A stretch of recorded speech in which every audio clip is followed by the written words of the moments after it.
수요예배 참석하신 모든 성도님들, 특별히 각 가정에서 영상으로 예배하는 모든 성도님들 주님의 이름으로 환영하고 축복합니다. 먼저 광고 말씀드립니다.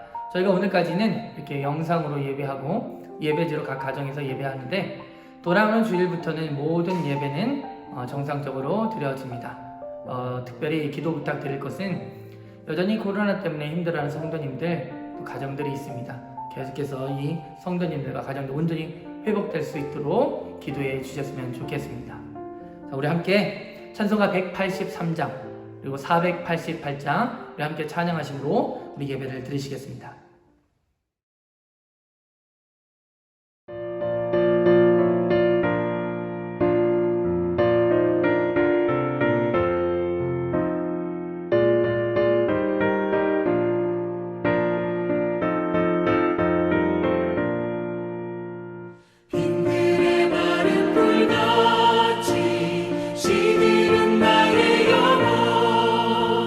주님이 약속한 성령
오늘 은혜 받으실 말씀은 사무엘상 11장 1절에서 11절, 구약성경 423페이지입니다.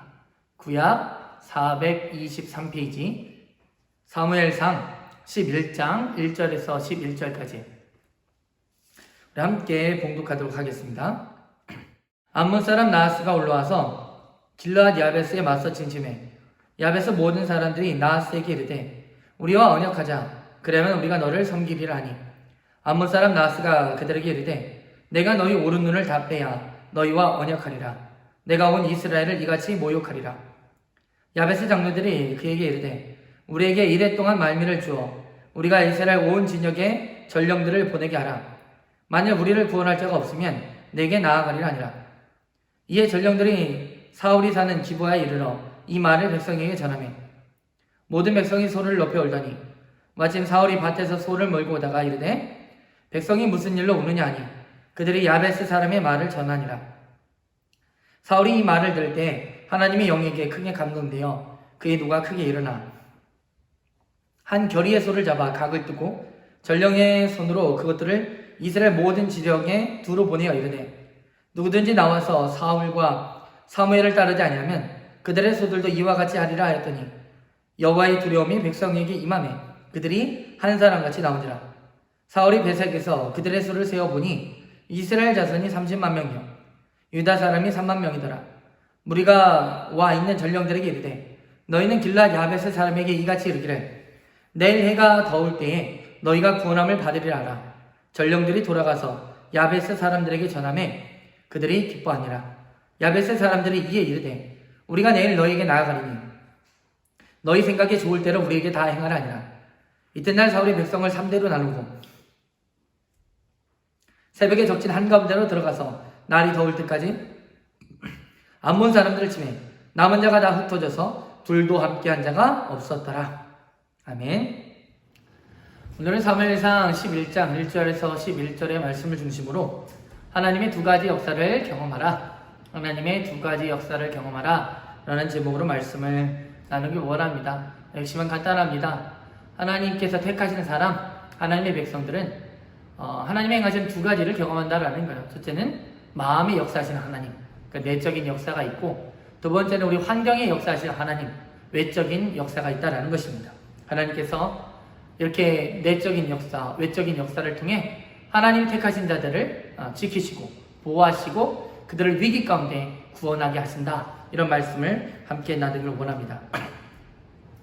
간단하게 우리 지난주 말씀부터 또 내용이 이어지니까 우리 말씀을 잠깐 살펴보면, 우리가 지난주에는 엘리 제사장이 죽고 사사였던 엘리가 죽고 이스라엘의 다음 사사가 된 사무엘의 통치를 살펴보았습니다. 우리 사무엘은 사사가 돼서 가장 먼저 했던 것이 종교개혁을 일으켰죠. 백성들의 마음을 하나님께로 돌이키고 모든 우상들을 무너뜨렸습니다. 그래서 백성들이 금식, 기도, 회개로 하나님만을 붙들도록 만들었다는 것입니다. 자, 이렇게 이스라엘이 하나님만 의지하니까 계속되는 그 블레셋과의 전쟁의 양상도 달라졌다는 것이죠. 지금까지는 계속 패배하기만 했던 이스라엘이 드디어 승리하기 시작했습니다. 그래서 이 사무엘의 시대에는 잃어버린 많은 영토들을 다시 회복되게 되고 수복하게 되고 또 외침들이 사라지는 평화의 시대가 도래하게 되었다는 것입니다. 자, 그런데 사무엘이 늙고 나이가 많아지면서 문제가 발생합니다. 성경을 보니까 사무엘이 사사직을 자기의 두 아들에게 넘겨주게 되는데, 이 사무엘의 두 아들이 사사가 되면서 이스라엘의 상황이 또다시 악화됐다라는 거예요. 이 두 아들은 하나님을 경외하지도 않았고 두려워하지도 않았던 인물들, 그리고 백성들을 착취하던 사사였다라는 것이죠. 자, 이렇게 사사들에 대한 불만이 백성들 가운데 일어나게 되었고, 이제 백성들이 사무엘을 찾아와 이제 왕을 세워달라, 이런 요구를 하게 되는 것입니다. 그러니까 당시 이스라엘 주변의 다른 나라들은 다 왕들이 다스리고 있었으니까 주변에는 모든 나라들처럼 전쟁에 능하고 강한 힘을 가진 왕들을 우리에게 세워 사사가 아니라 왕들이 우리를 다스리게 해달라, 이런 요구를 백성들이 하게 되었던 것이죠. 근데 성경을 보면요, 이 백성들이 이렇게 요구할 때 하나님은 이 이스라엘 백성들이 하나님이 아니라 바로 다른 왕을, 하나님이 왕된 인생이 아니라 사람을 왕된 인생을 선택했다. 그들의 불신앙, 이것은 그들의 불신앙이다. 이렇게 말씀하시는 부분을 보게 됩니다. 하나님은 이들의 요구를 불신앙이라고 말씀하셨지만 그럼에도 불구하고 이들의 요구를 들어주셔서 바로 그들에게 왕을 세워주셨습니다. 그렇게 왕이 된 인물이 이스라엘의 첫 번째 왕 베냐민 지파 기스의 아들 바로 사울이 왕으로 세워지게 되는 것이죠. 그래서 사무엘 선지자가 이 하나님의 명령을 듣고 사울을 찾아가 그에게 기름을 붓고 바로 네가 하나님이 택하신 왕이다라는 사실을 알려주게 됩니다.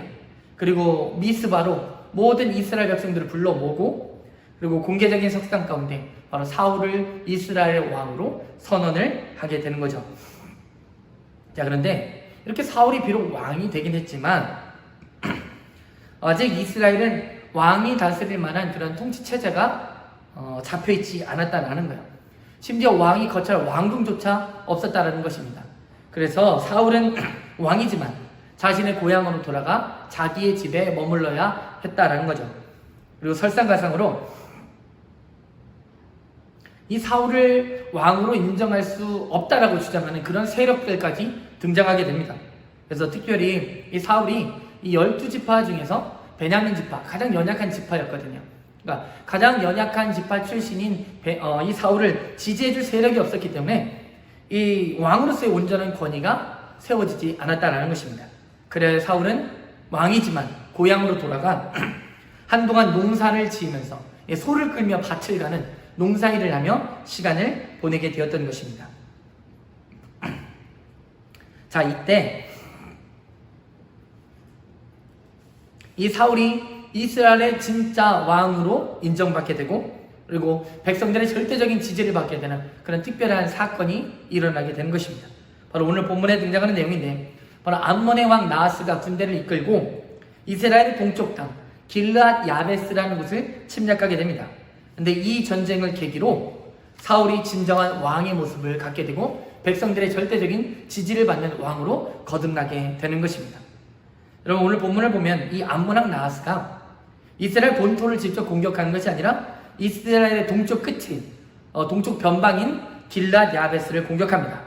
그런데 이들의 공격을 받고 이 길르앗 야베스 지역의 백성들이 이 암몬 왕 나하스와 조약을 맺으면서 굴욕적인 조약을 맺어서라도 이 전쟁을 피해가려는 그런 시도를 하게 됩니다. 그런데 이 암몬 왕 나하스는 이제 자신들과 조약을 맺자라는 이 길르앗 야베스 사람들의 조건을 거부하고 그들을 철저히 조롱하고 그들을 무너뜨리겠다라고 그렇게 선언을 하게 됩니다. 이에 길르앗 야베스인들은 이제 각 12지파에게 전령을 보내어 바로 자신들을 도와줄 원군을 요청을 하게 되는 거죠. 자, 근데 성경을 보면 조금 어떻게 보면 재밌다고도 할 수 있겠지만 분명히 사울은 왕이잖아요. 사울이 왕임에도 불구하고 왕인 사울에게는 이 연락이 가지 않았다라는 거예요. 자, 이스라엘 백성들이 이 왕인 사울을 어떻게 생각하고 있는지 잘 드러나 보이는 대목입니다. 아직 사울은 명목상의 왕일 뿐이지 실제적인 왕으로서의 역할을 감당하지 못하고 있었던 것이죠. 그래서 전쟁이 터지고 전령들이 이 소식을 가지고 이제 12지파를 다 돌고 있었던 그때 이 전쟁에 대한 소식이 사울의 고향이었던 기브야에도 전해지게 되는 것입니다. 그리고 근데 그 시각 사울은 무엇을 하고 있었냐면 소 2마리를 가지고 밭을 갈고 있었다라는 거예요. 그래서 밭일을 마치고 돌아오는 길에 이 사울이 마을에 도착해 보니 사람들이 모두가 다 통곡을 하고 있었습니다. 그래서 사울이 그 이유를 물으니까 바로 길르앗 야베스가 암몬의 침략을 받고 위기에 빠져 있다라는 소식이 그들이 들었다라는 것이죠. 그리고 그런데 어떤 지파도 그들을 구하러 가지 않고 있다라는 이야기를 듣게 된 것입니다. 그래서 길르앗 야베스인들이 어떻게까지 이야기하냐면 앞으로 7일 동안 원군이 도착하지 않으면 12지파에서 자신들을 도와주러 오는 군대가 없다면 암몬에게 자신의 영토를 그냥 내어주겠다. 이렇게까지 전령들을 통해서 소식을 보냈다라는 거예요. 그런데 그럼에도 불구하고 이스라엘 12지파 중에 어느 누구도 그들을 도와주지 못하고 있는 상황이었다는 것입니다. 자, 그만큼 당시 이스라엘이 이 국가로서의 체계가 전혀 잡혀있지 않았다라는 겁니다. 왕은 있었지만 왕에겐 아무 능력도 없었고 군대 조직도 전무했던 것이 바로 이스라엘의 실상이었다라는 거예요. 자, 근데 이 소식을 들을 때 사울이 들었는데 사울에게 그 순간에 하나님의 영이 임하고 사울이 거룩한 분노에 사로잡히게 됩니다. 그리고 바로 그 자리에서 사울이 자신이 밭을 갈고 돌아오던 소 2마리를 잡아서 각을 뜨고 그것을 각 지파에게 보내고 그리고 자신을 따라 전쟁에 임할 것을 요청을 하게 되는 것이죠. 그래서 7절 말씀을 보면 우리 7절 말씀을 같이 한번 읽어보겠습니다. 한 결의의 소를 잡아 각을 뜨고 전령들의 손으로 그것을 이스라엘 모든 지역에 두루 보내어 이르되 누구든지 나와서 사울과 사무엘을 따르지 아니하면 그의 소들도 이같이 하리라 하였더니 여호와의 두려움이 백성에게 임하매 그들이 한 사람같이 나온지라. 사울의 이 강력한 요구 앞에 하나님께서 이 소식을 듣는 백성들의 마음 가운데 큰 두려움을 일으키셔서 모두가 다 사울 왕을 따르도록 만들었다. 이렇게 7절은 말하고 있는 겁니다. 그래서 이때 12지파에서 모인 군대의 숫자가 총 33만 명이나 되는 군인들이 모이게 되었다라는 거예요. 그래서 사울이 이렇게 모인 그 대군을 이끌고 다음날 새벽 암몬의 군대를 급습하고 반나절의 전투를 결과 완벽한 승리를 거두게 되었습니다. 여러분, 이 완벽한 전투의 승리와 함께 이스라엘 백성들 사이에 이 사울 왕에 대한 인식이 완전히 달라지게 되었던 것입니다. 그래서 12절을 보면 이렇게 말씀해요. 백성이 사무엘에게 이르되 사울이 어찌 우리를 다스리겠느냐 한 자가 누구니까 그들을 이끌어내소서 우리가 죽이겠나이다. 여러분, 백성들이 얼마나 사울 왕에게 열광하게 됐던지 사울을 인정하지 않는 자는 그들이 다 죽여버리겠다 이렇게 말하는 분위기가 만들어졌다라는 거예요. 그래서 사무엘 선지자도 이 분위기를 이 기회를 놓치지 않고 활용을 하게 되는 거죠. 그래서 모든 백성들 다시 한번 길갈이라는 곳을 불러 모으고 그곳에서 하나님께 감사의 제사를 드리고 사울을 다시 한번 이스라엘의 진정한 왕으로 세우는 의식을 거행을 하게 되는 것입니다. 자, 이처럼 오늘 말씀은 하나님께서 택하시고 하나님께서 기름 부으신 사울이 진정한 왕으로서의 권위를 갖게 되는 그런 과정을 우리에게 보여주고 있는 것입니다.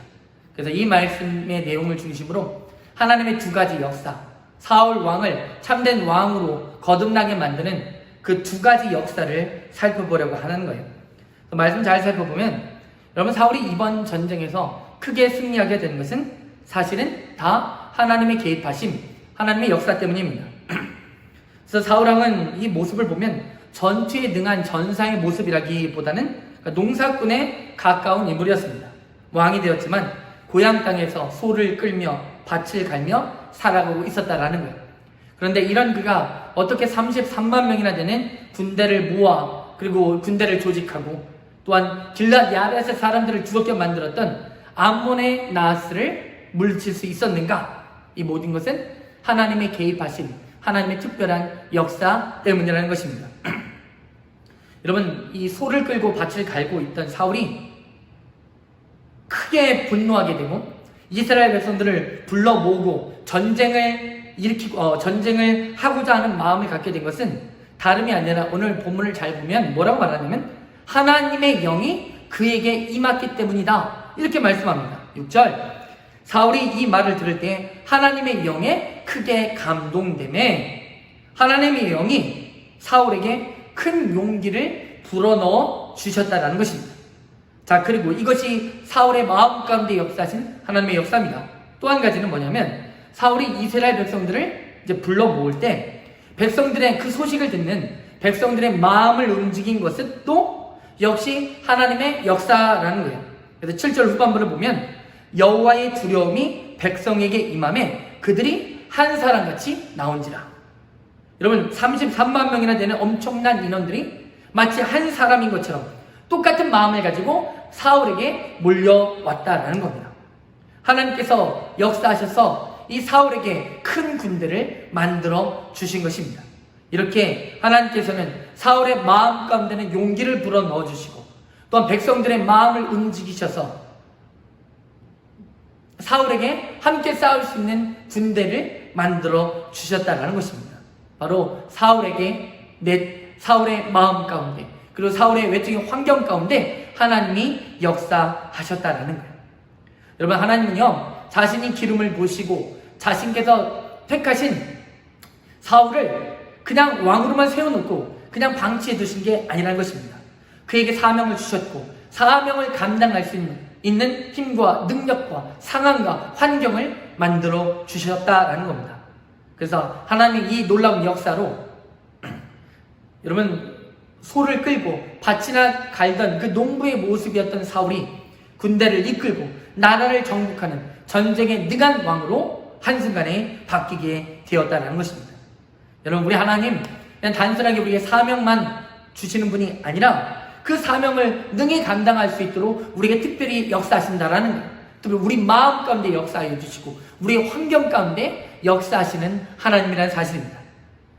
여러분, 우리가 신약을 보면 예수님의 제자들이 그렇잖아요. 예수님도 처음 자신의 제자들을 부르실 때 그들에게 하신 말씀이 기억나시나요?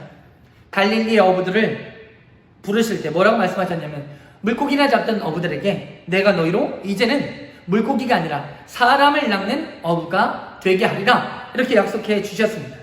한낱 어부에 불과한 그들을 이제부터 복음을 세상 끝까지 전하는 그런 사명을 감당하는 자들로 삼으시겠다, 바꿔주겠다, 이렇게 말씀하셨던 것입니다. 그리고 주님께서는요, 그들에게 그런 사명만 주신 것이 아니라 그들에게 성령을 부으시고 정말 땅끝까지 이르러 주의 복음을 감당하는 사도들로 그들을 바꾸어내셨던 것입니다. 이처럼 하나님께서는 우리에게 사명만을 주실 뿐만 아니라 우리 마음과 우리 환경 가운데 역사하신다는 것입니다. 하나님께서 사울에게 거룩한 분노를 갖게 하셨던 것처럼 우리 마음 가운데 특별히 역사하신다는 거예요. 정말 우리 마음 가운데 하나님의 뜻대로 살기로 결심하는 그런 결단, 그런 마음도 하나님께서 불어 넣어주십니다. 말씀대로 살려는 마음, 믿음으로 살려는 마음, 생명을 걸고 예배를 드리려는 마음, 하나님께 부르짖어 기도하려는 그런 마음들, 이런 그런 마음들을 우리 안에 일으켜 주신다는 것입니다. 그리고 죄를 멀리하고 하나님을 더 가까이 하려는 그런 마음의 역사가 우리 안에, 그런 하나님의 역사가 우리 안에 있다는 것입니다. 그래서 특별히 이렇게 우리의 마음과 생각 속에서 하나님이 행하시는 일, 이런 내적인 역사가 있는 것입니다. 또 한 가지는 하나님은 우리의 주변과 환경과 상황 가운데 역사하십니다. 하나님의 이런 외적인 역사가 있습니다. 이스라엘 백성들이 사울 왕을 따르도록 역사하신 것도 하나님이라는 거예요. 그리하여 사울 왕의 그 요구에 반응하여 33만 명이나 되는 군대가 몰려들었다는 것입니다. 이전까지 사울은 왕이지만 사실 아무런 실권도 권력도 없었잖아요. 그런 아무것도 없는 왕이었습니다. 그러나 한순간에 33만 명의 군대를 이끄는 왕의 권위를 갖게 되었던 것입니다. 이 모든 것, 이런 내적인 마음의 역사와 환경적인 역사를 통하여 하나님께서 자신이 택하신 사울을 참된 왕으로 거듭나게 하셨다는 것입니다. 여러분, 우리도 그렇잖아요. 어떤 문제를 맞닥뜨리게 되면 항상 먼저 무너지는 것이 있습니다. 바로 우리의 마음이 무너지잖아요. 우리의 마음이 약해집니다. 사실 이번 코로나 사태도 마찬가지입니다. 우리 목사님 저도요, 이런 상황이 막상 벌어지니까 마음이 약해지고 제 믿음이 흔들립니다. 여러분, 상황과 환경이 우리의 믿음을, 마음을 공격하는 거예요. 그래서 성도님들이 병원으로 이송되고, 또 교회에서는 예배드리지 못하게 되고, 또 저 역시 한 2주 동안 가정에 머물러야 하는 상황들이, 이 모든 상황들이 겹치니까 제 목회자인 제 마음도, 제 믿음도 많이 흔들리고 약해졌습니다. 근데 사울왕이 그런 상태였다라는 거예요. 왕으로서 기름 부음 받았지만 그를 따르는 자도 없고, 그에게는 왕의 사명을 감당할 수 있는 어떤 힘과 능력, 상황도 아무것도 없었다라는 것입니다. 그리고 설상가상으로 암몬이 이스라엘을 침략했던 거예요. 모든 상황이 최악이었던 것입니다.